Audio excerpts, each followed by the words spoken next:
In this episode, I continue the interview with my good 93-year-old friend, Dave Keaggy. Dave is someone that I met at the gym, and I was completely amazed when I learned that he was 93 and a half. And so today, Dave is going to tell us about what he eats and about nutrition.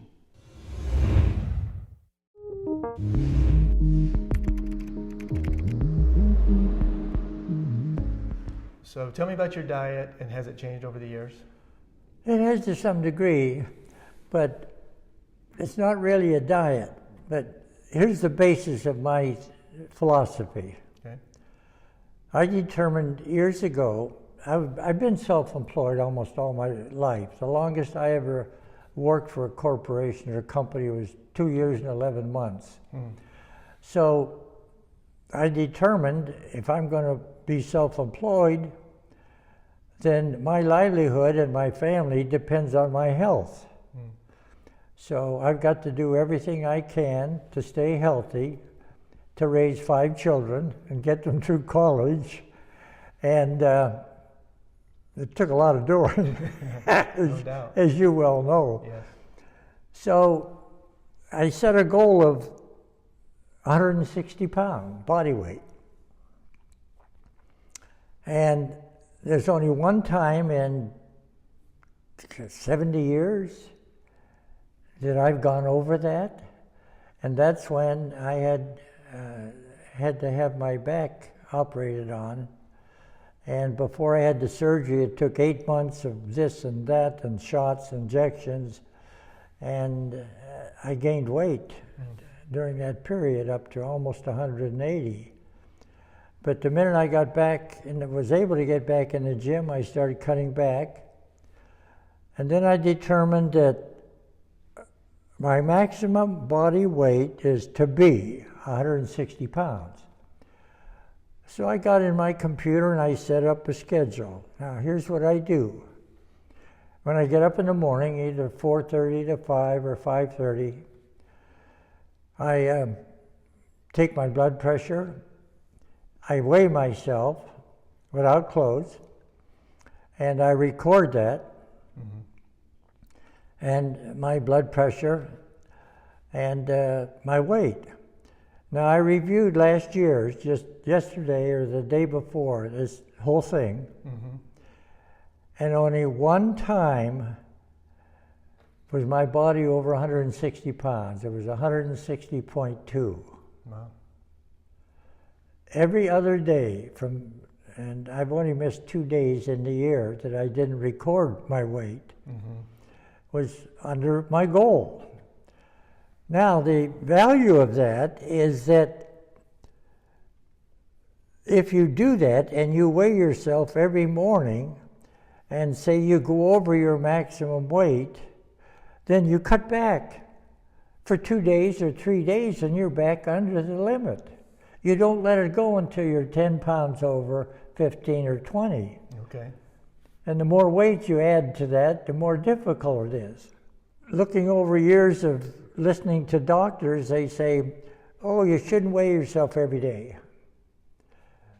I don't buy that theory.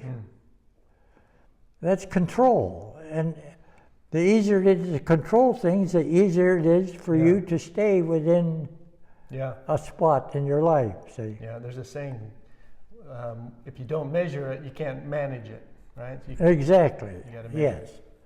So that was a good feeling to know that there was only one day over the 160. Now this morning I was 157.3.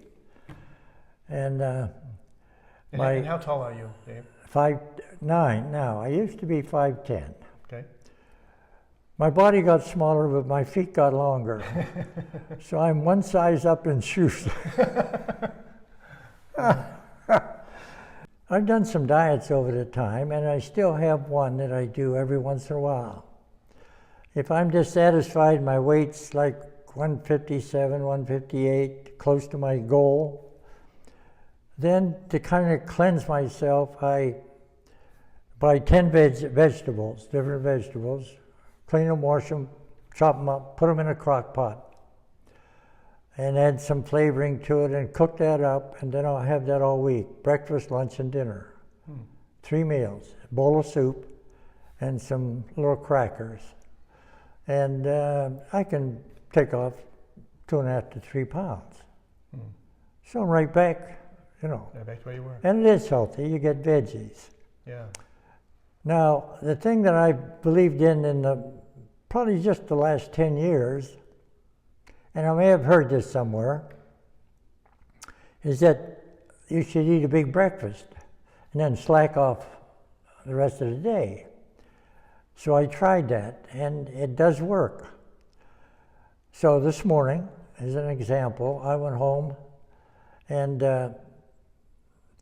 I chopped up some meat in my olive oil in a pan, and then 4 eggs, and mixed them up.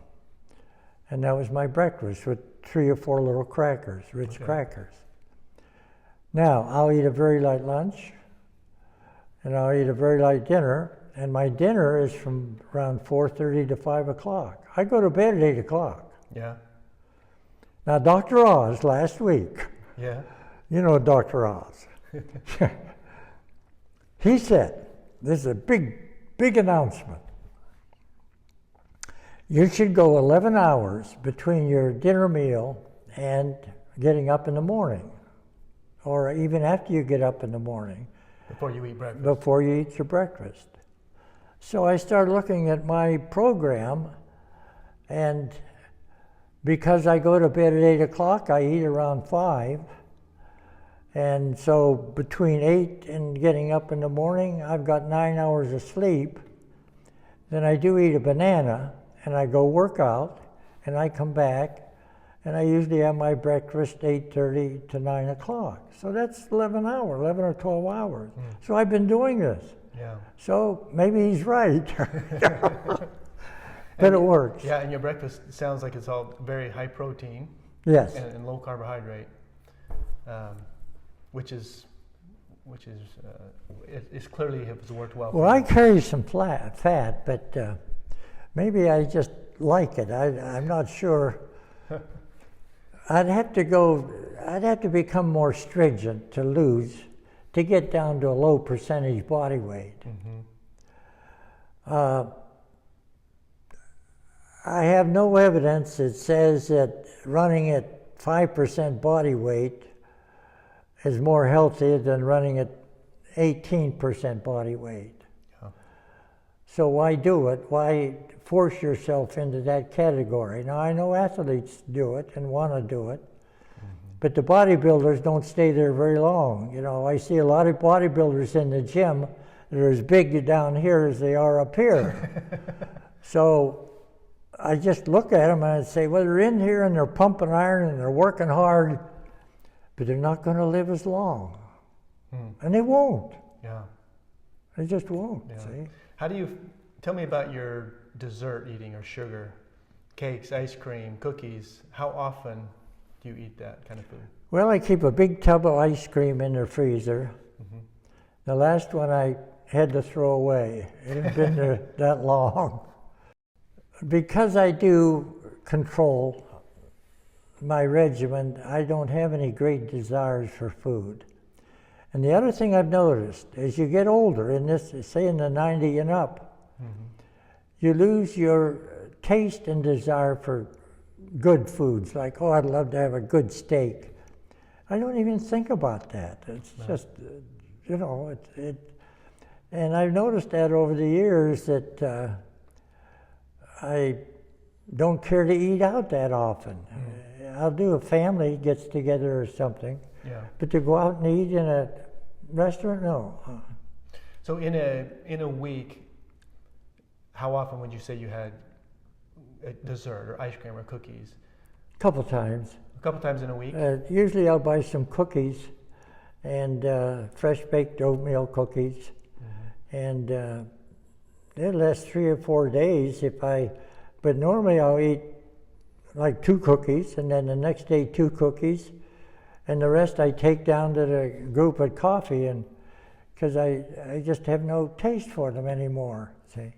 And that's a good thing. Yeah. But I suppose it becomes like a habit, like anything else. Thank you for watching today. Stay tuned for future episodes where the interview with Dave continues and he shares more about his life and his lifestyle. Until the next video,